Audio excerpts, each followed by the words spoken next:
And now, it's time for another Dice Tower review with Tom Vasel. Hey everybody, I'm Tom Vasel, and today we're taking a look at Galilean moons, which is a great name for a game, by the way.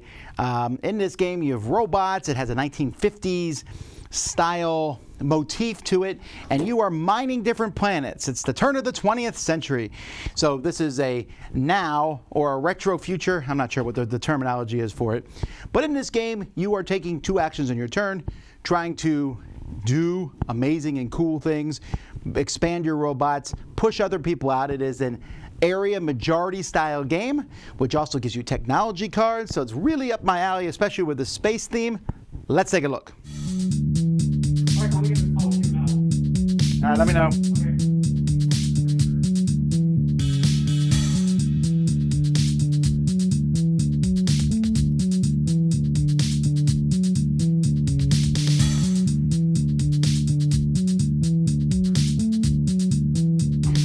This is the board. This is a game that's set up for 4 players, but I want to talk about points first. You get some points for different things that you have. At the end of the game, if you control a base, it's worth 2 points. If you conquer someone else's base, turn it into ruins, it will be worth 4 points.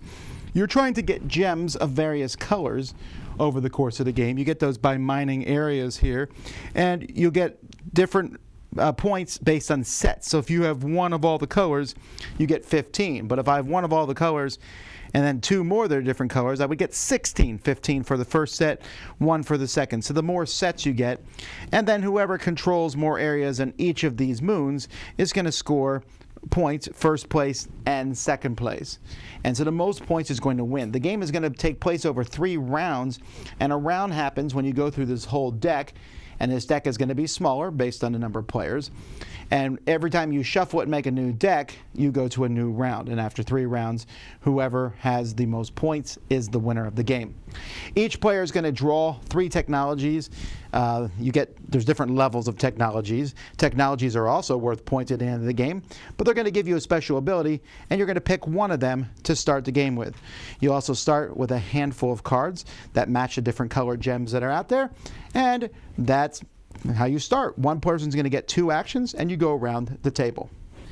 So your actions are going to always be using the cards in your hand as an action, or it's going to be drawing a card. So when you draw cards, you can only do that if you have 4 or less cards. If you have more than 4, you can quick discard down to 4 to take this action. And then you get to draw 4 more cards. You can draw from the face-up cards here, which are not replaced till the end of your turn, or from the face-down ones. So maybe I'd say, oh, I'll take this purple and this green, and then I'll take 2 from here. Double wilds. What a great thing to have. So that's one thing a player can do on their turn.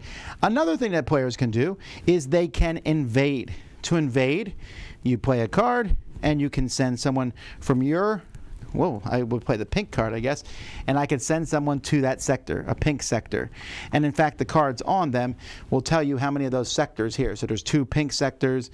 There's only 1 purple sector in the game. There is 5 blue sectors, etc. Now, if someone's already there, I might want to take over that area from them, but I would have to pay more cards. If there's a unit there, I would have to pay 2 cards to kick that unit out, and it would go back to that person. You can also play cards to rally and add more people. You can have up to 2 people in a spot, and if I want to kick out 2 units, I would have to play 3 cards to get rid of those. Even more so when there's a base there. And if there's a base in a spot, even if it's one of the neutral bases that starts in the board, you're going to have to pay an additional 2 cards to take that area. So the hardest thing to take over would be 2 units on a base that would take 5 cards to displace them. Now, there are some neutral bases, and if you take them over, you get them as ruins. But you can build your own base for free if you ever control 3 areas that are next to each other. Then you're going to get a base in the middle section here. So like I said, your actions are invading, taking control of a sector, rallying, where you can enter or leave a sector you control. So if I have 2 here, I could even use rally one to move one of these out so I could use it somewhere else. Then you can mine. When you mine, you have to again play that color card, but I'll command this one, and if you have one unit somewhere, you'll get one matching gem of that type. If you have two, you would get two. So if I mined there with a pink card, I would get 2 pink gems. Now there's only so many gems in the pool, so players have to be cautious as they take these gems. Players can at any point discard gems to build the technologies that are next to the board. Each technology is going to cost you 1 gem per technology you already own. So you start with 1. If I want to build recall, that would be worth 2. Technologies are used on your turn, face down, will be turned face back up. They're worth points, but here, for example, after the rally action here, I draw 3 cards. During a draw action, I get 2 extra ones. When I do an invade, I can immediately do another invade action. So they all have different values on them, and they also have different special abilities that you can use. So players are going to be invading, rallying, mining, and drawing. Those are the main actions you can do. Getting a base and getting a technology are free actions. Well, you keep doing that to get to the end of the game, and whoever has the most points is the winner. I should point out one more thing too. This is not any color. What this one here is, this is the color of the card that is in that spot. So right now, this is purple. So I could have played that purple card earlier to go to that spot. The game has good graphic design. Everything is really clear. The only thing I would argue about is they have the different actions. They have the draw action, the invade action, the mine action, the rally action. Each one tells you what they do on them, and they have, pictorial things on the other side. I wouldn't have minded if maybe they put this on one card and everyone had that information, but that's a very minor quibble. The cards are really good quality. They're linen finish. I like how they look. The wild cards look good. Each card also has a color and a symbol, as do the gems. You can play with the side that shows the gem, or you can play with the side that shows the symbol. The planets look good on the back of the rule book. They give you detailed technology. They tell you what all 24 technologies do.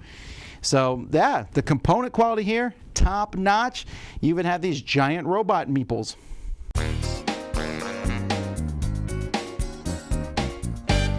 Now this is almost, sometimes when I talk about games, I feel a bit defensive.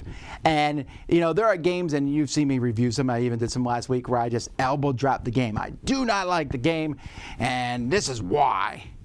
Then there's games like this where I go, I don't like it, I'm sorry. Because everything about this game should appeal to me. It really should. And this is one of those games that even though I'm not a fan of it, I'm just telling you that straight up front, I can see that other people would really like it. So you say, then Tom, then why don't you like it for all that? There's 2 main reasons. One of those is a strong one, and I don't know how else to explain it, but this game feels very clinical. Everything here is something I've seen before. From the putting things out, to the mining of gems, to the using technologies to get extra actions. I've seen all that before. That doesn't make a game bad. I like lots of games where I've seen everything before, but it does so in a really entertaining way. This one just never felt entertaining to me. Everything felt like, I will put this here, I will expand here, and I never felt any excitement. I never felt any kind of momentum in the game. Even when you get a bunch of actions later, you get some tech, if you invest in technologies, that's kind of cool, but it never felt like the engine really got moving. It's like a really slow, ponderous engine building game for me. The other problem I ran into with the game is that it felt chaotic. Now here's the thing, I don't think it is chaotic. It's a little chaotic in the cards that you get, but the planets are seated at the beginning of the game, and I'm like, aha, I want green. But it's especially when you play with 4 players, it felt like by the time it came back to my turn, whoa, the board changed. The cards that are out there to be taken are changed. That one sector that changes colors has changed. And what I was going to do now has changed because that area I was going to go to, you went there and built a base, and now I got to collect more cards. And it felt like I was just kind of doing a lot of reacting, but when it come time to my turn, I'd go, okay, I don't know what I want to do. And then again, that mixed with that clinical detachment that the game was giving me, this feeling of, just did not mesh. Is this game streamlined? Yes. Is it well put together? Yes. I can look at this game and say, it's well done. But nothing delineates it from other games to me. the space theme may as well not be there. The graphic design's amazing and a really well put together game. I mean, this is a top-notch looking game. Congratulations for this company, just above and beyond. And I've seen people online are having a really good time with it. So this is a Tom Vasel one. I just did not care for it. I felt at the end there was no stories to tell about the game because of the theme not being there, which is fine. But I also had no motivation to play it again. I wasn't like, ooh, my engine's really coming together. No, I'd be like, ooh, my engine's pretty interesting. Oh, I can't do that. Okay, I can't do that either. Oh, I can do that. All right, cool. So that's why this one really fell flat for me. But you might like it. There's also a solo version, which I did not try, but there's a whole page of AI rules for it. And I'll tell you this, no matter what, I'll be looking at everything this company does, because if this is the kind of, this is a professional product worthy of the biggest publishers in the world. That's how good I think this looks. It's just that the gameplay wasn't there for me. But that's Galilean Moons. I'm Tom Vasel. We'll see you next time. Dice Tower Judgment, not for me.